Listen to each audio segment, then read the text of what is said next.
This channel does not promote any violent, harmful, or illegal activities. All content provided by this channel is meant for an educational purpose only. স্ত্রীর মুখটা দেখতে সুন্দর, নাকটাও খুব ভালো লাগে, তাই ঘুমন্ত অবস্থায় স্ত্রীর নাক কামড়ে দিল স্বামী। চাঞ্চল্যকর ঘটনাটি ঘটেছে নদিয়ার শান্তিপুরের 11 নম্বর ওয়ার্ডের বেরপাড়া এলাকায়। পুলিশ এবং স্থানীয় সূত্রে জানা গিয়েছে, বেরপাড়া এলাকার বাসিন্দা বাপুন শেখের সঙ্গে গত 9 বছর আগে প্রেম করে বিয়ে হয় মধু খাতুনের। তাদের একটি 8 বছরের কন্যা সন্তান রয়েছে। 9 বছর ধরে সংসার ভালোই চলছিল তাদের, কিন্তু স্ত্রীর কথায় ও মাঝে মধ্যেই বলতো, তোমার নাকটা কি সুন্দর। ঘুমাচ্ছিলাম, তখন আমার স্বামী আমাকে গলা টিপে ধরে। আচ্ছা। গলা টিপে ধরার পরে কোনো রকম ভাবে আমি ছাড়াতে পারি না। গলা টিপে ধরার পরে তারপরে আমার নাক কামড়ে দেয়, নাক কামড়ে নিজের মুখে নিয়ে নেয়, নাকের এই ডগাটা। তারপরে আমি যখন আরও ছাড়ানোর চেষ্টা করি, আমাকে পুরো মেরে ফেলে দেওয়ার চেষ্টা করে। ছাড়ানোর চেষ্টা করলেও আমার আঙুলটা কামড়ে দেয়।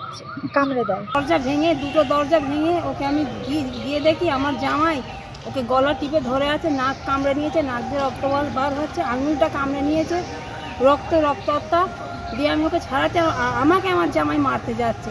বলেছিল যে তোকে আমার তোর মুখটা তোর নাকটা আমার খুব সমস্যা হয়। আমার মেয়েটা একটু সুন্দরী, আমার জামাই অতটা নয়। প্রেম করলে ভালোবাসা করলে যা হয়, কিন্তু এদের আজকে বলে নাই, 9টা বছর বিয়ে হয়েছে, এরা শুধু অশান্তি। আমি ঠেকিয়ে দিই, পাড়ার লোকে আসে ঠেকিয়ে দেয়, এই ঠেকাতে পাড়ার লোকের আমরা কৃতজ্ঞ হয়ে গেছি, তোদের সবসময় অশান্তি হয়, তুই ছেড়ে দে। ওই কোনো রকমে বাড়ির বাইরে পালিয়ে আসেন তার স্ত্রী মধু খাতুনের দাবি, ও মাঝে মধ্যেই মদ্যপান করতেন আর বলতো, তোর মুখটা এত সুন্দর কেন, নাকটা তো আরো বেশি সুন্দর, তাই আমি নাকটা কামড়ে খেয়ে নেব। স্ত্রীকে অ্যাসিড মারার হুমকিও দিয়েছিলেন বলে অভিযোগ।